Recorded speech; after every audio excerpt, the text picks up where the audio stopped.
Hello दोस्तों, मैं हूं कबीर और स्वागत है आप सबका इस चैनल पर। दोस्तों, इस सेशन में हम लोग इंग्लिश के मुहावरों पर आधारित एक क्विज करेंगे। तो चलिए शुरू करते हैं। पहला क्वेश्चन है, her kitchen is as clean as a dash. और ऑप्शंस है, पहला विसल, दूसरा ब्लेयर, तीसरा फ्लूट, चौथा टूट। और सही ऑप्शन है ए। दोस्तों, इस सेंटेंस में इंग्लिश का एक मुहावरा प्रयोग हुआ है और वह मुहावरा है as clean as a whistle. और as clean as a whistle का अर्थ होता है वेरी क्लीन, अर्थात बहुत साफ। तो इस सेंटेंस का अर्थ हुआ कि उसका किचन बहुत साफ है।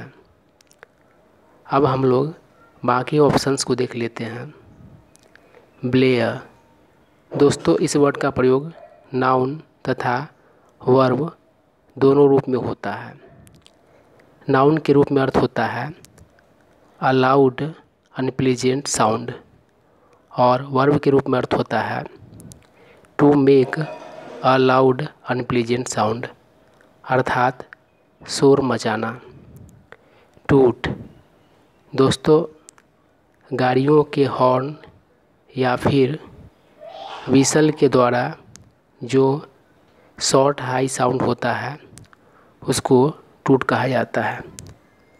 और इसी सेंस में आप इस वर्ड का प्रयोग वर्ब के रूप में भी कर सकते हैं।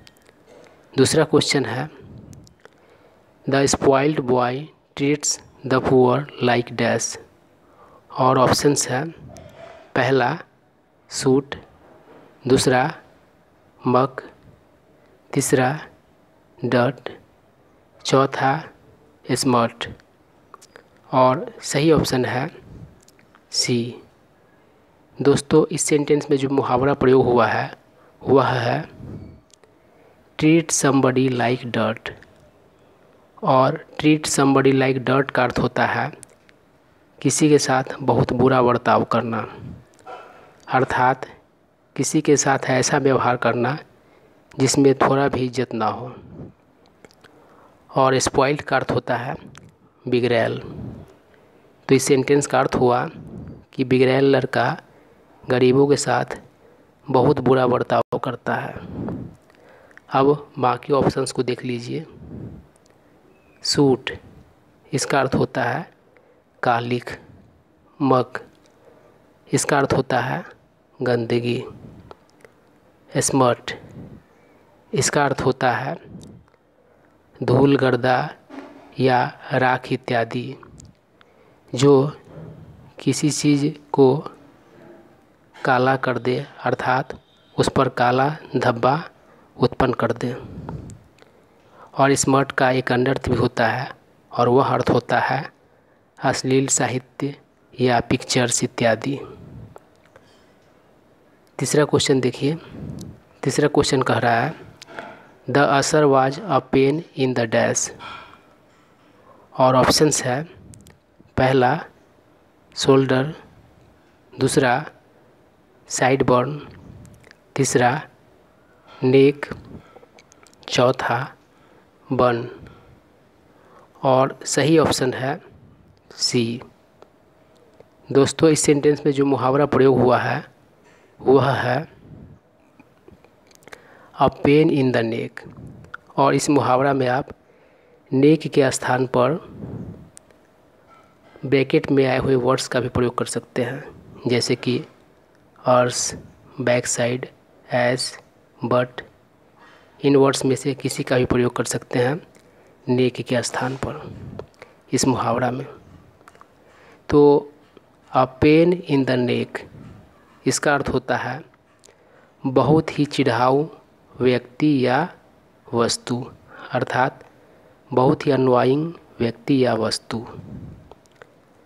और असर का अर्थ होता है, असर एक व्यक्ति होता है जो चर्च या फिर पब्लिक हॉल में लोगों को उसके बैठने का स्थान दिखाता है।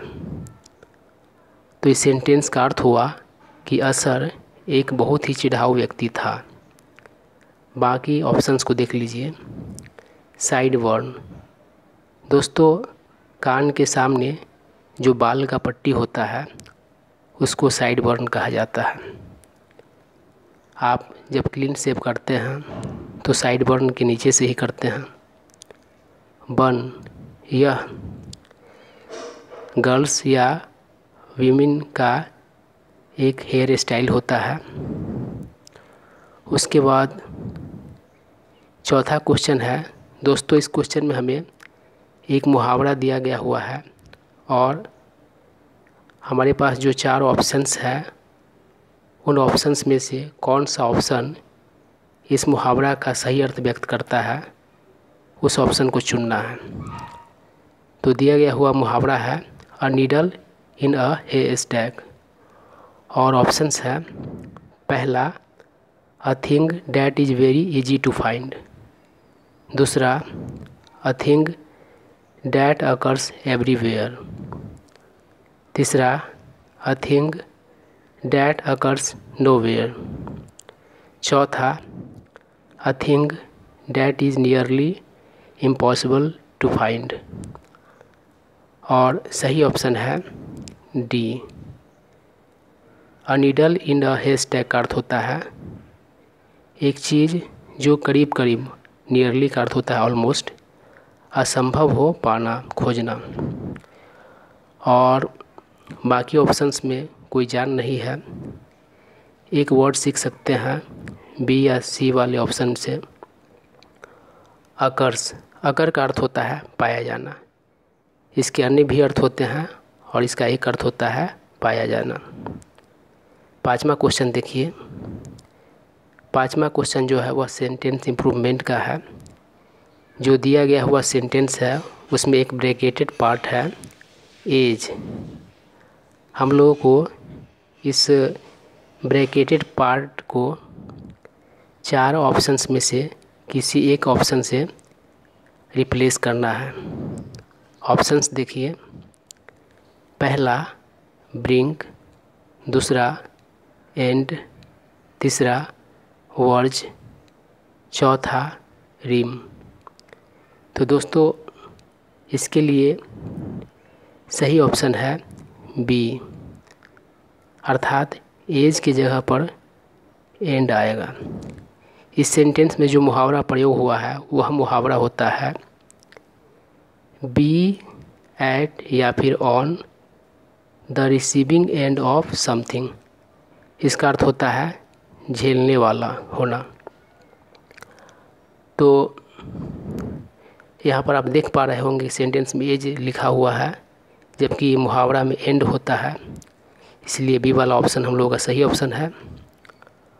और इस मुहावरा में आप एट या ऑन दोनों में से किसी का भी प्रयोग कर सकते हैं। तो सेंटेंस को समझिए। सेंटेंस कह रहा है the government is on the receiving edge लिखा हुआ है, हम लोगों को इम्प्रूव करना था तो एंड कहेंगे, receiving end of criticism over unemployment. कहने का अर्थ है कि बेरोजगारी पर जो आलोचना है उसको झेलने वाला कौन है, तो सरकार है। उसके बाद बाकी ऑप्शंस को देख लीजिए। पहला वाला जो ऑप्शन है ब्रिंक, इसका अर्थ होता है कगार, मतलब कहते हैं on the brink of something, मतलब किसी के कगार पर। इस तरीके से वर्ज का भी प्रयोग करते हैं, on the verge of something. उसके बाद रीम, रीम का अर्थ होता है किसी चीज़ का वृत्ताकार आकृति का किनारा। तो इस तरह से हम लोगों का क्विज यहीं समाप्त होता है। तो दोस्तों, इस तरह की वीडियोज़ नियमित रूप से प्राप्त करने के लिए आप हमारे चैनल को सब्सक्राइब कर लें और इस वीडियो को अपने फ्रेंड सर्कल में शेयर कर दें। अगर यह वीडियो अच्छा लगा हो तो लाइक कर दें। अगर कुछ जानना चाहते हैं या फिर सुझाव है तो कमेंट करें। Thank you.